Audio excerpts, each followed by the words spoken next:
It is Monday, August 24th, 2020. It is 8 p.m. Pacific Standard Time, and so you know what time it is. It's time for a little bit of coin metal. And it was yet another non-virtual get your ass kicked at Jiu-Jitsu Monday. Although I did not get my ass kicked today, I did not actually do any sparring, much to my shame and disappointment, but I've been terribly busy over the last couple days. I've been trying to get ready for a yearly event. I'm not going to really go into it, only to say that I've been very busy doing a hell of a lot of work. Last night I was up until like 1:30 just trying to crank it all out, trying to get everything all situated and squared away. Although I know that I still have yet a little bit more to do, and then it'll be pretty much smooth sailing all the way through until the end. But it's getting there, you know? It's getting there. That's always the challenge. But as far as jiu-jitsu went today, we're doing more stuff from the reverse De La Riva position, and I got a little bit better with the parts where we get inverted. Like today, it was a reverse De La Riva switching to I think it was a tripod sweep. That was the first one. The second one was a little bit different. It was a berimbolo kind of thing.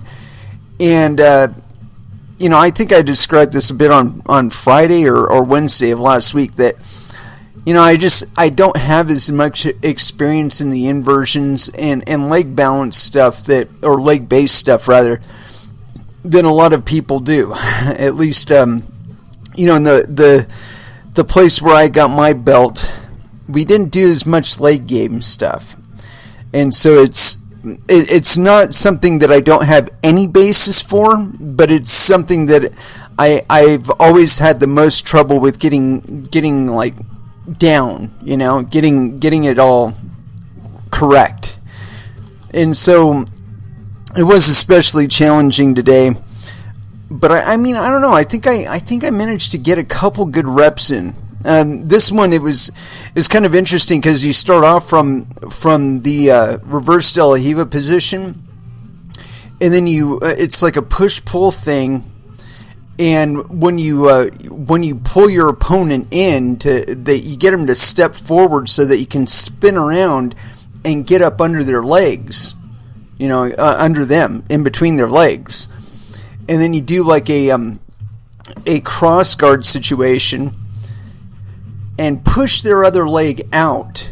And I always have trouble with this, or at least I've been having trouble with this, because it requires some adjustment on your leg position and having your legs in the right spot. It's not something that I'm as accustomed to looking for. And there's also the matter of the 3 months that I didn't actually get to train. So I'm having to deal with a lot of shit. Just happy to be back to it, honestly, to tell you the truth. But yeah, it's a reverse De La Riva. I know that I'm only now starting to feel comfortable in the inverted position, and it's weird because today was the first time that I actually got my head in the right position. I kept getting it too shallow, and so when I was rolling over, I was like rolling over on my neck instead of on my shoulders like I was supposed to. It's kind of like a Granby roll in that you want to be rolling like with your shoulders as the base instead of rolling up to where your neck is the base of it. So it's a little confusing with me. I've always had trouble with that. Anything from like hips down, the coordination has always been a little more challenging for me. And I can only credit some of the physical therapy I've been doing to try and get my hip back, even though I'm still feeling a little twinge now and then with that. It is greatly improved over where I started, and I think it's because of some of the lateral foot movements that I've been doing to try and get it back, But yeah, So it was a tougher day for me. I'll be honest. It was a little bit tougher, and I think this is one of the reasons why I refrained so much in just trying to immediately find a gym to go back to. I mean, I was very, very eager to get back to training, but at the same time, I held just a little bit of reservation in it that no matter where I started from, I would be facing this issue of having to get back what I'd already earned, as far as like my physical capability and shit. And so, it was like I was telling my partner in classes that, the movements in jiu-jitsu are unusual enough. Getting inverted, all that, they're unusual enough.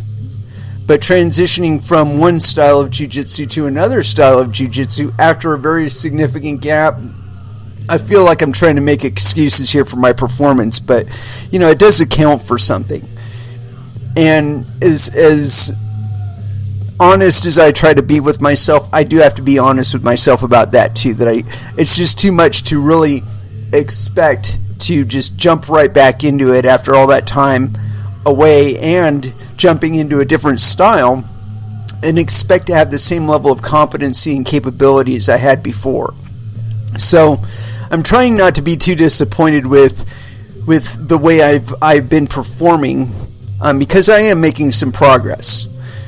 But at the same time, it is kind of aggravating because I worked really fucking hard to get to where I was. So, oh well. I'm sure I will get there again soon. Anyway, let's go ahead and throw down with some music. And we're going to start with Body Count. But where to begin? Here we go. Surviving the Game. First Dance, here on Coin Metal.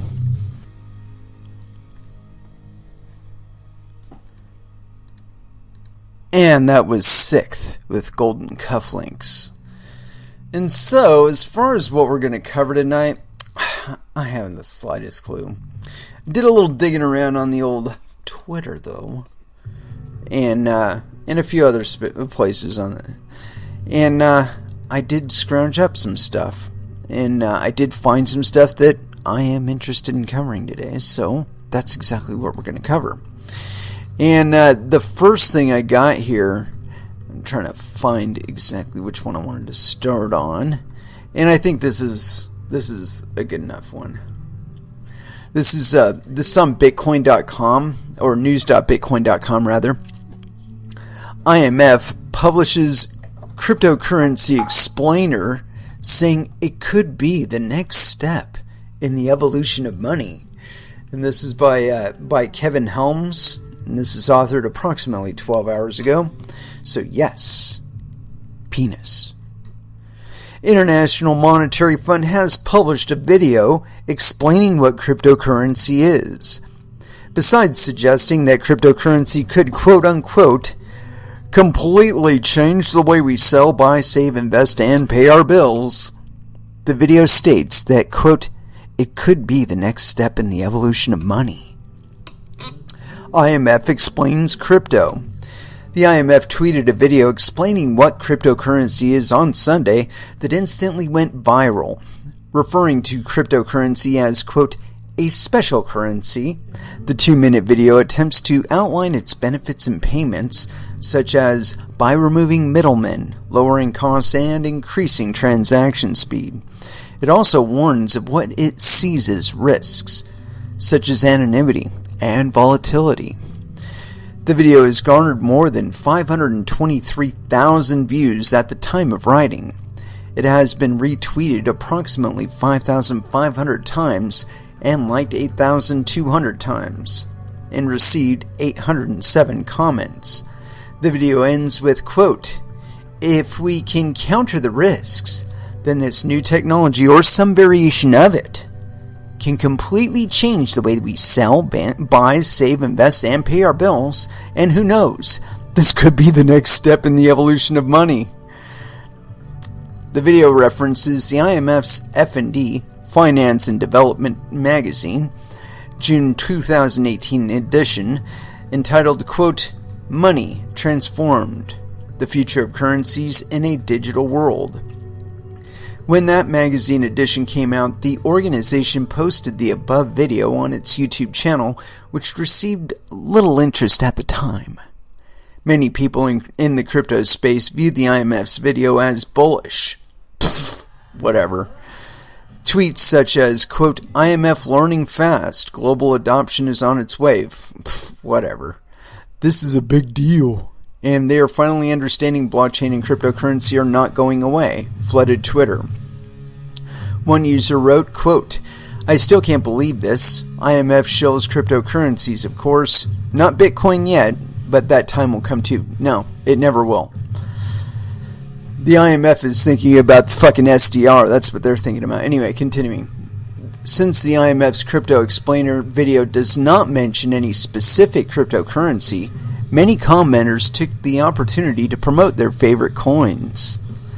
Some people, however, criticized the content of the IMF video, saying that the information is misleading and omits many important points, including mining.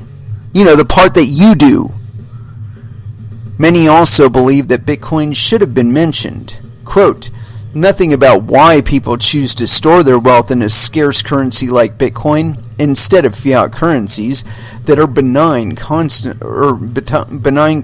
debased by banksters and contillionaires. One user tweeted, quote, you forgot one fundamental difference between fiat and Bitcoin. Fiat is printable by centralized entities like government and banks, whereas Bitcoin is decentralized and has a limit cap to its supply, where only 21 million will ever exist in this universe, all powered by blockchain. Liar. Some questioned who the, quote, bad guys in the video are supposed to be, and frowned upon it, referring to private keys as passwords. Some say the video gives the appearance that all cryptocurrencies share the properties of Bitcoin, and some suspect that the IMF is planning to launch its own cryptocurrency. One user noted that this video is set up like a, quote, prelude to their own crypto coin that will come out at some point, fixing all the problems with crypto that the IMF has outlined in this video. Let me see if there's any comments on this one. Let's see, it says comments below, but I'm not seeing a comment link. Yeah, fuck the IMF. I mean, really, the suspicion that they want to set everybody up for their own cryptocurrency is probably the most accurate. You know, they downplay a lot of what is going on in this space because it doesn't require them. They do not need to exist in order for Bitcoin to work. They don't need to exist for Ethereum to work. They don't need to exist for any cryptocurrency to work. And because of that, they are very, very scared. They want to keep their fucking jobs. But they're competing with kids. That is something that is completely lost on the majority of the market. You are competing with kids and 20-somethings. And they are kicking your ass. And they will keep kicking your ass. Why? Because they don't have the same cost profile that you do. They don't worry about being regulated. They don't worry about being certified. They worry about whether or not their fucking code works. And that they can transmit money from themselves to anybody else in the world without ever giving you any of it. That's what they're worried about. And because there's this big differential in priorities that they don't give a fuck if they're legal by your definition, you are going to lose. The economic displeasure from money entering in the crypto space and not circulating in the fiat space is, I believe it is already being felt. I believe that a lot of these bankers are looking at the money that's floating around in crypto, and it's probably a few billion now, a few $100 billion maybe, that is flowing around in crypto, and they're saying we've got to do something about this, because if Bitcoin catches on too much, we're going to lose our grip entirely. Even though we do have some Bitcoin, and even though we do have some mining facility, The fact of the matter is that it can all be made useless tomorrow. And then they're out to get you to adopt their fucking language, adopt their mentality, adopt their mimetics. But the problem is those things don't actually work out according to their definitions. And so when you're coding it, when you're authoring code and whatnot, you know the difference between what they're talking about and what you're doing. I strongly suspect anybody who's competent enough to be trying to program anything for Bitcoin or cryptocurrencies in general is probably well aware of the differential between even the presentations given in white papers as to how something is supposed to function and how it actually does function. When you extend that out to people that they don't even have any say over what you do. I mean, the IMF can talk all they want about, like, say, Dogecoin. They can tell you shit like, oh my god, people can deal drugs on this and we can't stop them, so we got to end it. Yeah, whatever. People can send their money from here to Uganda, back to their parents in Uganda, and nobody can stop them. And nobody can get a little clip of it. Except for maybe the miners. And if they're using any third-party payment services providers, such as Lightning. And see, I think that's it's another one of those omissions that the IMF makes when they're talking about cryptocurrencies. As a matter of fact, I think I dug up their little explainer here. And let's get into it. This is on IMF.org. Back to basics. What are cryptocurrencies? A potential new form of money offers benefits while posing risks. And this is by Antoinette Bouvier and Vikram Haksar. Hundreds of them have sprouted with fanciful names like Primecoin, Dash, and Verge. They have developed cult-like followings among the tech-savvy. Their values fluctuate wildly. Some people say these mysterious bits of computer code will someday replace money as we know it. It already has. What exactly are these cryptocurrencies, and what makes people think they're worth anything at all? To answer these questions, let's look at how money evolved. Uses of money. Money serves as a store of value, a means of exchange for goods and services, and a unit of account that measures value. No, you are the one who measures value. The unit of account is the way you ascribe value to it. Anyway, continuing on. Before money, human societies exchanged goods and services directly, a bushel of grain for a pig, say. This is not very efficient. Actually, it is more efficient than anything we're doing right now. As societies grew more complex, commodity monies were developed, from seashells to copper, silver, and gold.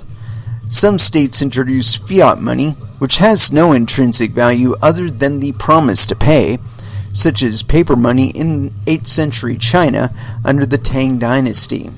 And of course it had been debased just like everybody else. Many early forms of fiat money were neither very stable nor widely accepted, as people did not believe the issuer would honor the commitment to redeem the money. Governments were tempted to print more money to buy goods or raise wages, which fueled inflation. Think of people moving cash around in wheelbarrows in post-World War I Germany. Modern central banks seek to maintain price stability by regulating the supply of money on behalf of governments. Bookkeeping and ledgers. An increasingly extensive complex financial system gave rise to the need for trusted intermediaries and credible accounting systems. The development of double-entry bookkeeping in Renaissance Italy was a major innovation that strengthened the role of large private banks. In modern times, central banks emerged at the apex of payment systems, with computerized banks, ledgers, the coordinating role of central banks increased. How do such ledgers work? Financial institutions adjust the positions of their account holders in their internal ledgers, while the bank validates transactions among financial institutions on a central ledger. For example, Murnaz uses money from her account in Bank A to buy goods from Mary, who has an account in Bank B. Bank A debits the money from Murnaz's account. The central bank moves money from Bank A to Bank B and records the transaction in its central ledger. Bank B then adds money to Mary's account. As you can see, the money is based on trust in the central bank and its ability to safeguard the integrity of the central ledger and ensure that the same money is not spent twice. No, they ensure that it's spent billions of times. Continuing on. With many cryptocurrencies, on the other hand, there is no need for a trusted central agent. Instead, they rely on distributed ledger technology. No, they rely on mining a blockchain to construct a ledger, effectively a database, which it's not, that is maintained across the network. To ensure that the same cryptocurrency is not spent twice, each member of the network verifies and validates transactions using technologies derived from computing and cryptography, i.e. mining. Once a decentralized consensus is achieved among members of the network, miners, the transaction is added to the ledger, which is validated by the miners. The ledger provides a complete history of the transactions associated with a particular cryptocurrency that is permanent and cannot be manipulated by a single entity, unless they're the only ones that are mining it. This ability to achieve consensus on the validity of transactions between accounts in a distributed network is a foundational technological shift. Network members who verify and validate transactions are usually rewarded with newly minted cryptocurrency. Actually, they're in a race to do so. Many cryptocurrencies are also pseudo-anonymous. Holders of the currency have two keys. One is public, such as an account number.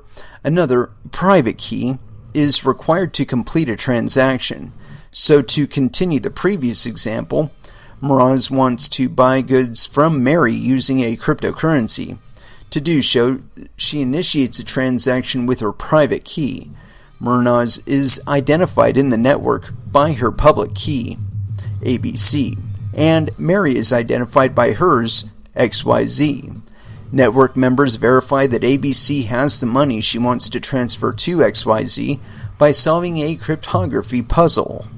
Once the puzzle is solved, the transaction is validated, a new block representing the transaction is added to the blockchain, and the money is transferred from ABC's wallet to XYZ's.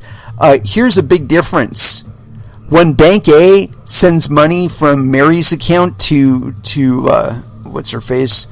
The other bitch. When she sends the money to the other person who she wants to send money to, I guess Murnaz in this scenario, the bank has I think it's 3 to 5 business days to finalize that transaction for the funds to finally settle, and so that everybody in the world, or at least everybody that will be associated with Bank B, knows, or actually they won't know because it operates differently. Anyway, Bank B will not finally settle the transaction for 3 to 5 business days. They may actually credit Murnaz's account with the money from the transaction prior to final settlement of the transaction. But this is where it's different than fiat currencies are different from Bitcoin and other cryptocurrencies, is that assuming that the transaction makes it into a block, or like right within the first confirmation time. So assuming we're operating on the Bitcoin network, the transactions have approximately 10 minutes before they will be finally settled, or before you will get first confirmation that your transaction has been settled. That the entire network knows that you sent money from ABC to XYZ, and it happens within 10 minutes. Not 3 to 5 business days, 10 minutes. That's how Bitcoin is supposed to work. Of course, things have been fudged since we started limiting block sizes to 1 megabyte, but that's neither here nor there. The point being is that it doesn't involve having to send it to all the banks, and it doesn't take 3 to 5 business days for final settlement. It takes 10 minutes at optimal conditions that you get in within 10 minutes of your transaction being initiated. So yeah, doing the same thing that central banks that the IMF works with do in 3 to 5 business days, we do in 10 minutes. So yeah, that's a major shift. Continuing on. Benefits and risks. Now that we understand the technology, even though we haven't told you shit about miners, let's return to the genesis of cryptocurrencies.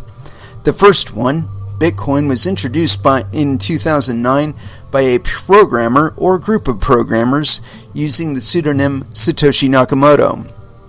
As of April 2018, there were more than 1,500 cryptocurrencies according to CoinMarketCap.com, along with Bitcoin, Ether, and Ripple are the most widely used.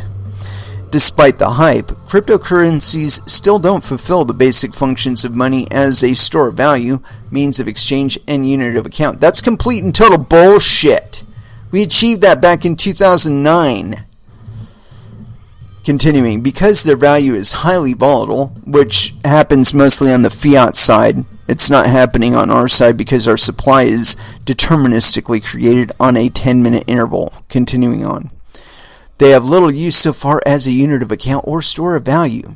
That's bullshit too. Limited acceptance for payment restricts their use as a medium of exchange. Actually, anybody can use Bitcoin to do a transaction.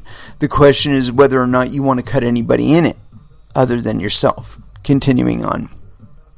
Unlike with fiat money, the cost of producing many cryptocurrencies is high, reflecting the large amount of energy needed to power the computers that solve the cryptographic puzzles.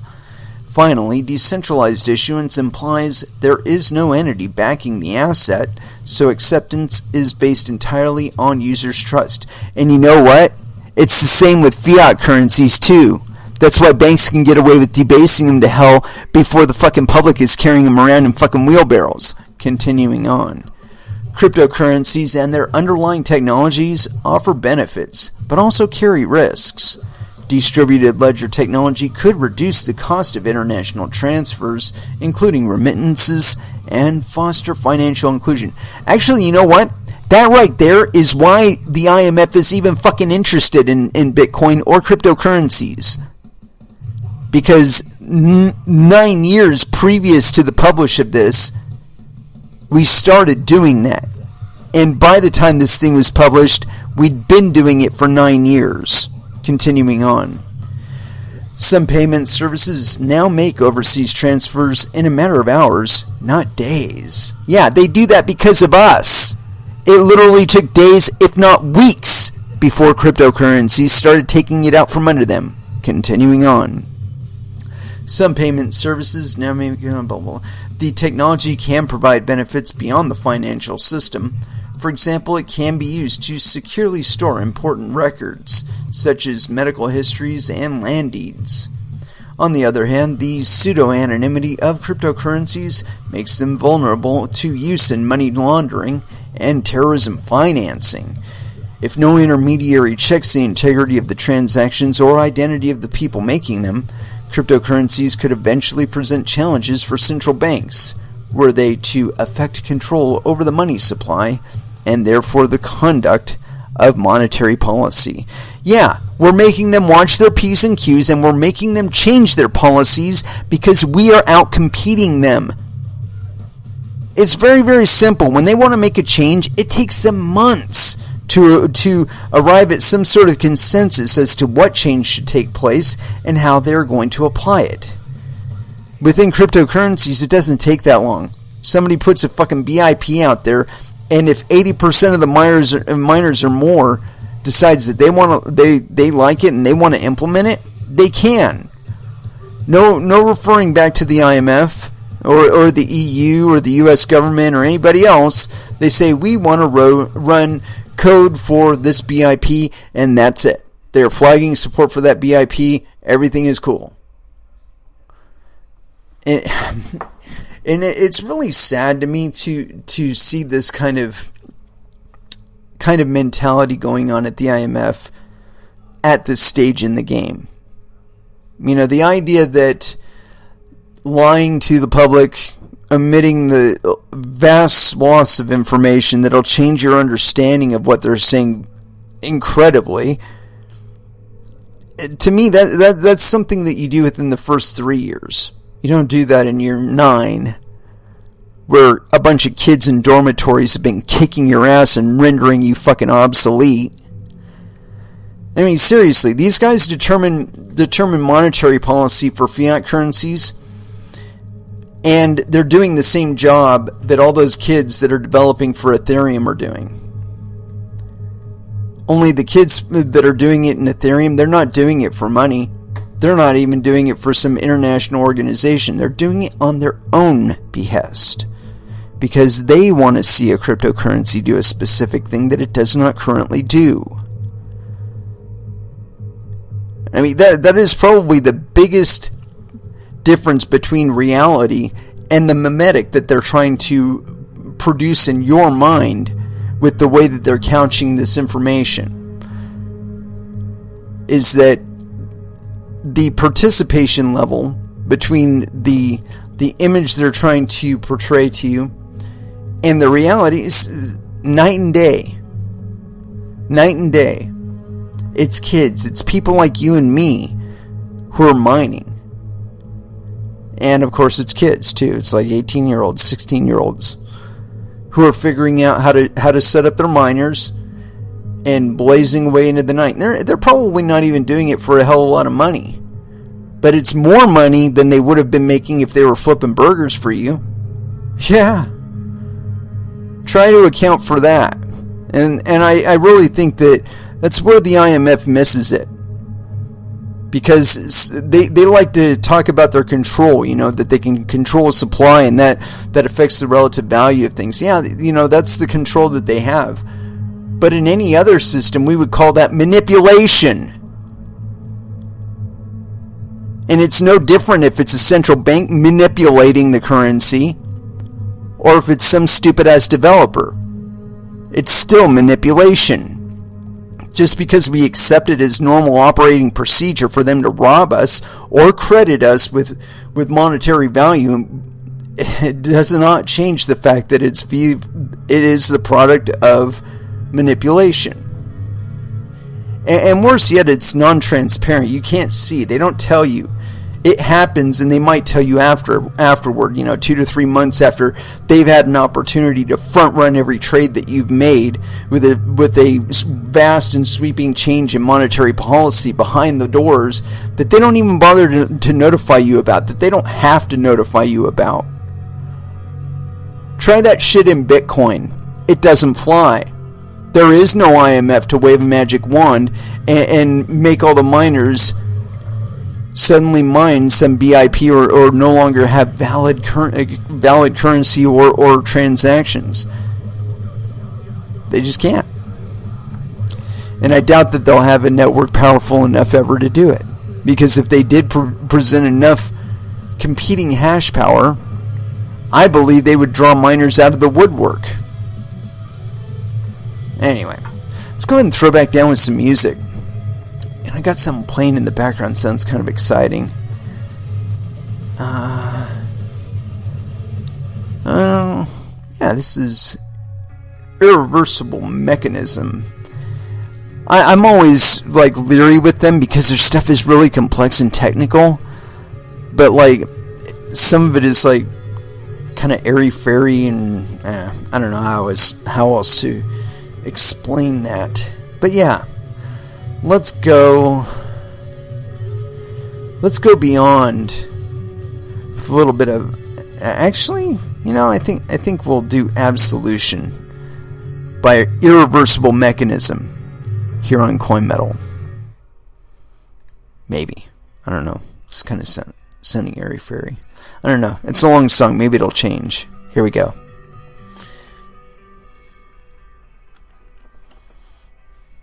And that was Death Clock with Sky Hunter.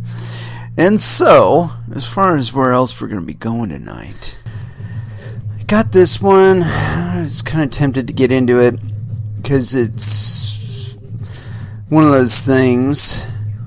But I have more. I had other stuff I wanted to get into here, and I opened up some stuff, and that wasn't it. Yeah.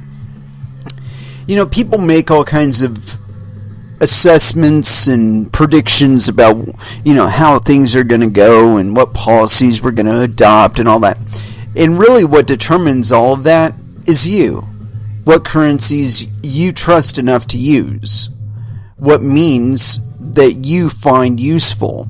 It's really that. You know, which ones do you trust the most? Which ones do you expect to devalue? Which ones do you expect to appreciate in value? This is all up to you. You're the one that assesses all of that, not some central bank anywhere, not the IMF, not the OCC, not the U.S. Treasury, blah, blah, blah. Anyway, and so, you know, when people are making these predictions, you've got to keep that in mind. Which ones will I use? Do I trust that one? Do I trust these people who have been managing this currency that has been devalued right while it's in my pocket to run a digital currency? Or do I want to hand that roll off to a bunch of kids and 20-somethings who are doing the process of mining out of their own self-interest? And so, when you're in that kind of context, trying to be too quick about making a statement or, you know, concerning what role crypto would play or anything like I think it's premature, and I think it's assuming a lot on your own authority there. And so here I got this article on it was originally, I guess, on Cointelegraph, so we're going to go there. I'd found it on Zero Hedge, but they tend to propagate stuff. So, got this here. It's on Cointelegraph.com. What role will crypto play during the Great Reset? And this is authored on August 19th, 2020, so it's a little old, but we're going to go with it anyway. The global economic transformation now faces the main question: what to choose, centralization or decentralization? It'll go to decentralization no matter what. And this is by Raul Melhado. So, yes, penis. A global pandemic, massive worldwide protests, job automation, environmental issues, and geopolitical tensions are just a few of the challenges facing humanity today. Amid the chaos, keystone global institutions and bureaucrats have openly discussed the present day as an opportunity to remake the world. Quote, the Great Reset, as the plan has been called, represents a radical initiative by world leaders, many of whom are unelected, to transform the global economy. The World Economic Forum, for instance, claims there is an urgent need for global stakeholders to manage the direct consequences of what the International Monetary Fund has called, quote, the Great Lockdown, referring to the quarantines and social distancing practices implemented to contain the pandemic.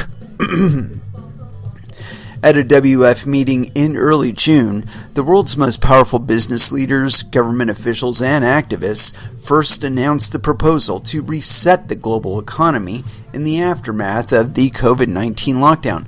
You know what they used to call that? They used to call that a jubilee. Anyway, continuing on.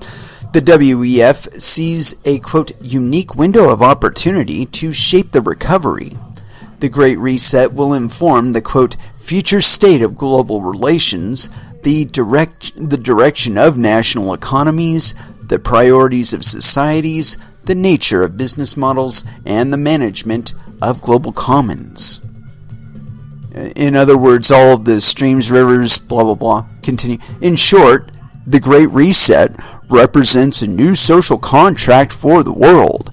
The WEF also stated, quote, the inconsistencies, inadequacies, and contradictions of multiple systems, from health to financial to energy and education, are exposed more than ever.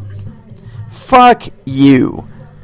It's the dynamism of that differential that is like the basis for all competition and innovation. So, fuck you again. Continuing on.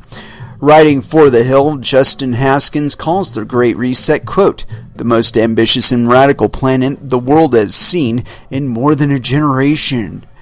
Even the British monarchy is weighed in, quote, we have a golden opportunity to seize something good from the crisis. An unprecedented shockwaves may well make people more receptive to big visions of change. Yeah, you scared the shit out of them, and so now you're trying to pass shit that they would never agree to while they are of rational mind. Fuck you, said Prince Charles at the meeting, adding, quote, it is an opportunity we have never had before and may never have again. Fuck you. Many details of the Great Reset won't be rolled out until the WEF meets at Davos, Switzerland in January of 2021.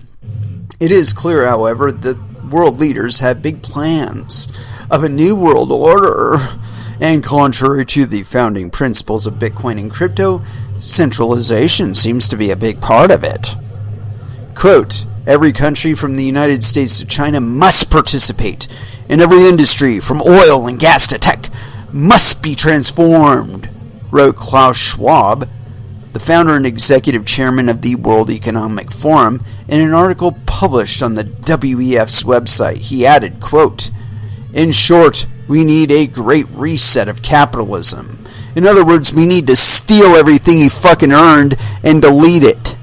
Continuing, Schwab said all aspects of our societies and economies, from education and social contracts and working conditions, must be revamped.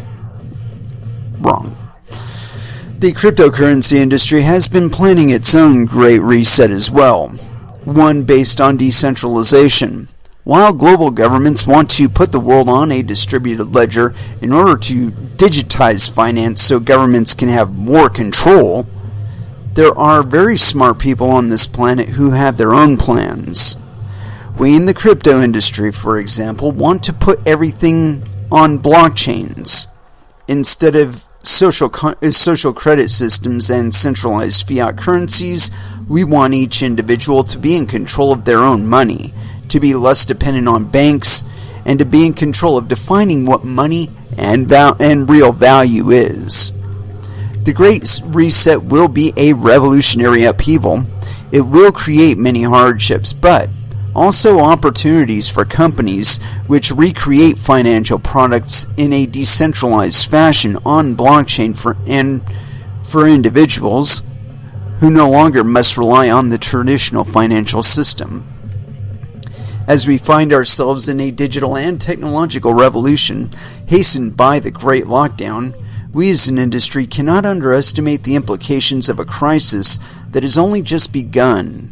We must now change our mindsets in order to properly bear witness to the Great Reset and turn it into the Great Awakening. That is how we come out stronger on the other side. We'll need to reconsider everything, including money. We must ask ourselves questions such as, what is the abstraction we call money? As an industry, for instance, we'll need to place less emphasis on price. No, that's incorrect. We'll need to stop celebrating the development of central bank digital currencies as victories for cryptocurrency. Yeah, I agree with that. The fact is, CBDCs are not cryptocurrencies. They're more like credit cards than cryptocurrency.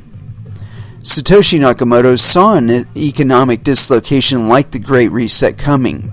He etched the now famous line into the Bitcoin network's genesis block. Quote, The Times, 03 January 2009, Chancellor on brink of second bailout for banks. The 2008 financial crisis and the consequent bailouts of the too-big-to-fail banks had inspired him to release the open source and peer-to-peer money. Quote, "The root problem with conventional currency is that all of the trust that's required to make it work," wrote Satoshi, adding, quote, "The central bank must be trusted not to debase the currency, but the history of fiat currencies is full of breaches of that trust. Banks must be trusted to hold our money and to transfer it electronically, but they lend it out in waves of credit bubbles with barely a fraction in reserve. We have to trust them with our privacy, trust them not to let identity thieves drain our accounts." While world leaders openly announce the Great Reset, imploring the world to trust their vision, they paint a picture of a future a more centralized world.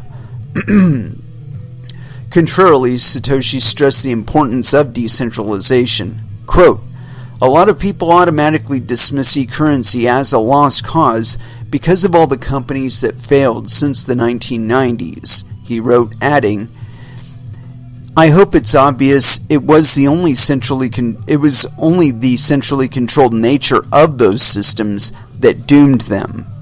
I think this is the first time we're trying a decentralized, non-trust-based system."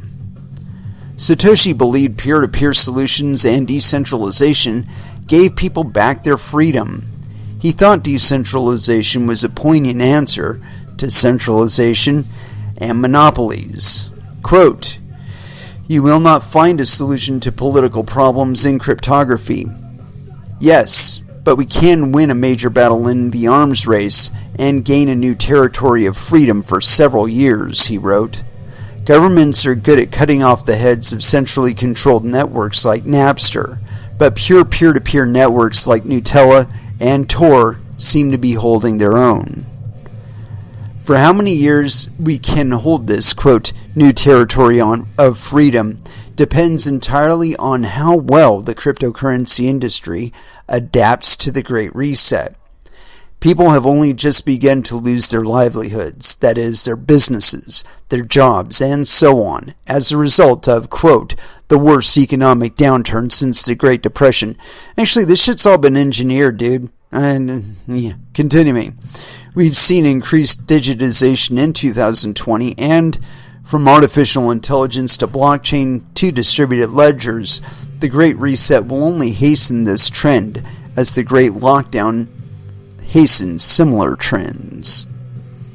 As central banks create their own digital currencies, the cryptocurrency industry is building their own digital economy too.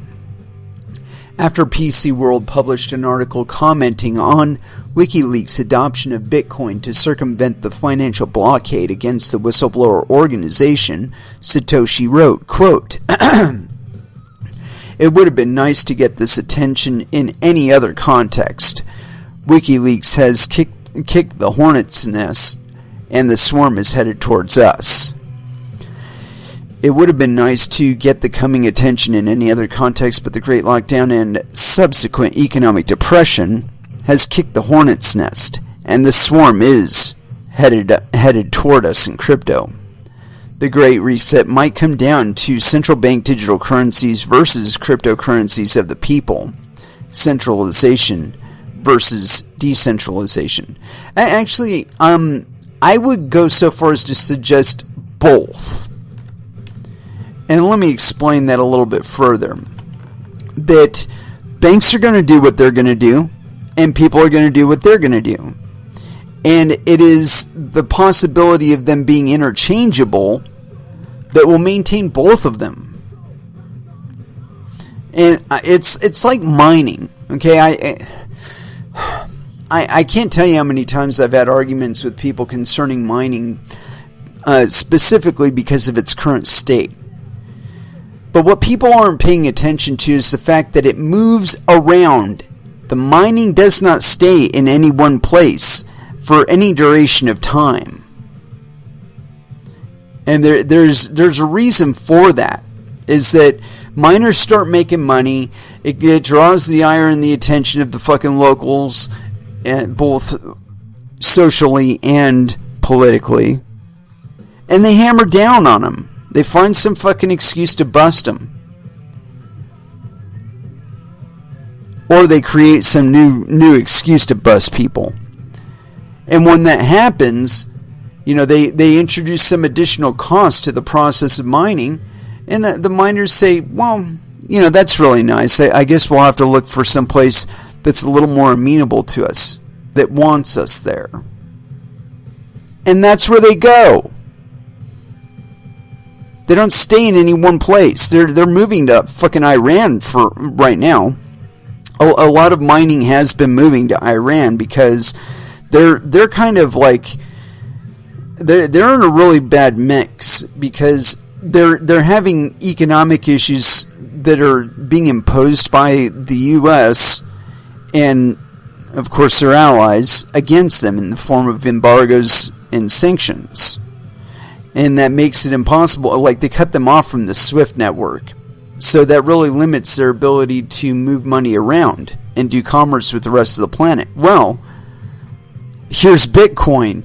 All of a sudden they don't have to ask permission from the IMF to be able to transact money around. However, they happen to be run by a totalitarian regime, one that doesn't like the fact that the people are mining, and has issued multiple edicts to try and get their finance ministry to make the shit illegal. And so, like, they'll make a statement, and they notice that the electricity use doesn't go down, and the hashing power doesn't go down, within their border, that is. And so they're like, well, why are we wasting our time, costing ourselves face, when the fact of the matter is we could be using these cryptocurrencies to transact with the rest of the planet, buy stuff that we want, that we can't get because it's embargoed or sanctioned from us in every other market. There are people all over the planet that'll transact with us in XRP or Bitcoin or XMR or Litecoin. Why don't we engage with them instead? Why don't we just go ahead and skip off of this business and trying to deal with these people who are trying to contain us financially and trying to break us that way? Why are we fucking around playing the game by their rules? There are people in Russia that'll buy Bitcoin from us directly, probably even give us a premium on it over the U.S., and that'll be that. It's the individuation of values. You do not have any means of coercion that can be exercised against you significant enough to prevent you from trying to benefit yourself from gaining some sort of profit in cryptocurrency. The incentive is just too high to participate. And it's this issue. It's because it's individual. Even among the IMF, I'm sure during all their little meetings that they're having, that there are people within their little groups that they themselves are running miners, or their kids, or some relative is enriching them in the back end via crypto, and none of the other members know. It's the same with all political parties. It's the same, where they are already involved. They are not all that quick to say, oh yeah, we should tax this stuff, because they themselves have millions of dollars in the shit. It's a matter of interest. It's a matter of incentives. Sure, they'll be able to tax you if they change the law, right? But all of a sudden, any kind of money that they have within that particular jurisdiction is going to be subject to that taxation by virtue of them being, say, an American citizen. It's so, and there is no escaping that aspect of it. And so, again, Iran, they've been letting up the news a little bit and letting miners move in. They're getting really fucking cheap electricity. And it's making up for the fact that a lot of the hydropower that was fueling mining in China is currently submerged under several feet of water. So, that's going to change the face of mining. It's going to move to elsewhere, and for the most part, it's like I'm looking at a Cointelegraph right now, and I'm looking at the different prices of cryptocurrencies, and the one that I've been noticing has been XMR, Monero. It's gone up. It's almost up 100% since I started watching it. Monero is it's a privacy coin. And there's a significant number of people out there mining it because it is quite rewarding to mine, from what I understand. Of course, it was the favorite of crypto jackers, and I think it still is to some extent. But there are a lot of other legitimate miners that are mining on their network. And I believe no matter what the IMF does, XMR will continue to exist, and people will continue to use it to conduct transactions that they cannot do in SDRs or CBDCs or any of that other bullshit. Because it's all tracked, it's all taxed, and they don't want it taxed. They don't want to pay the state, they don't want to pay the government for transactions that are more or less illegal, according to the law, because of what is being bought. And I think that the law is supposed to be a reflection of our values. And if there are enough people that are using a drug that it's got fucking a global span of users, well, who the fuck are you to say they can't? Who the fuck are you? Do you really value being able to intercede in the choices other people make with regard to what drugs they want to take, that you're willing to allow for innocent people being mowed down at 3 a.m. because there was a tipster who wanted to make some money from cops, who told them your address. It was some fucking house that he walked by on his way over to his dealer's house or whatever. But he was able to remember your address, and so he gave your address to the cops, and so it was your address that the 3 a.m. no-knock raid happened at. And of course, they didn't announce themselves as police because they didn't want you to flush the drugs down the toilet. And of course, they came out with guns blazing because they didn't want you to shoot them.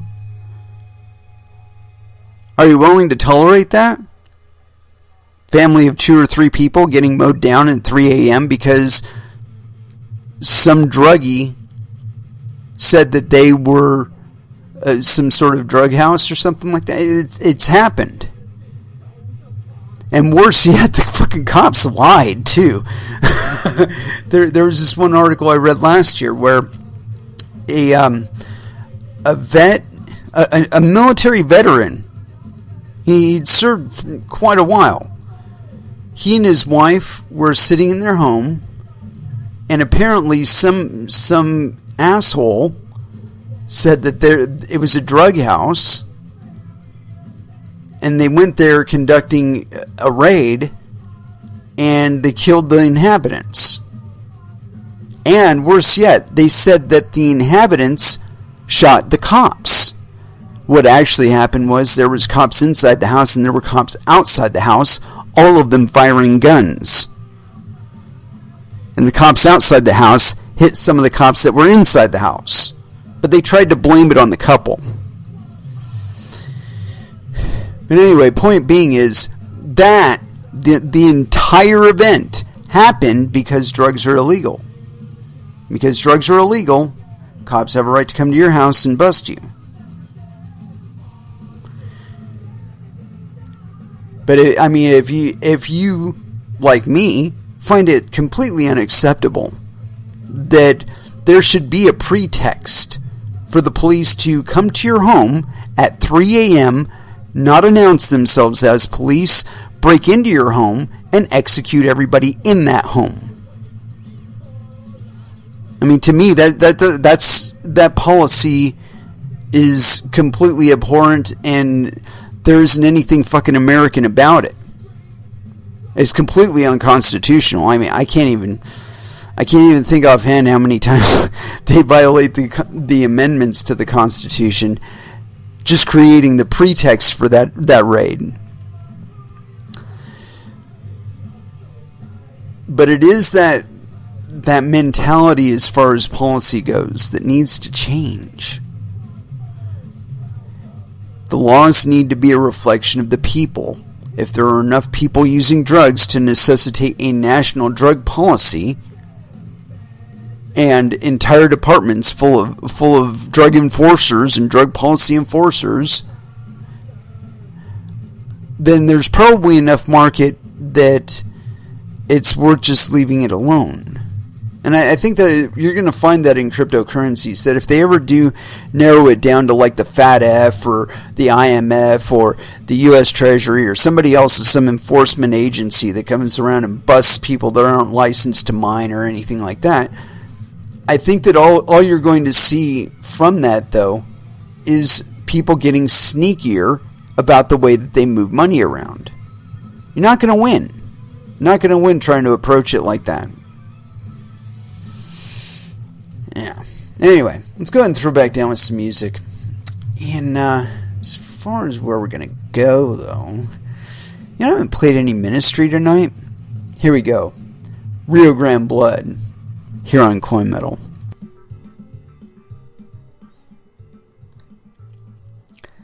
And that was 12-Foot Ninja with One Hand Killing.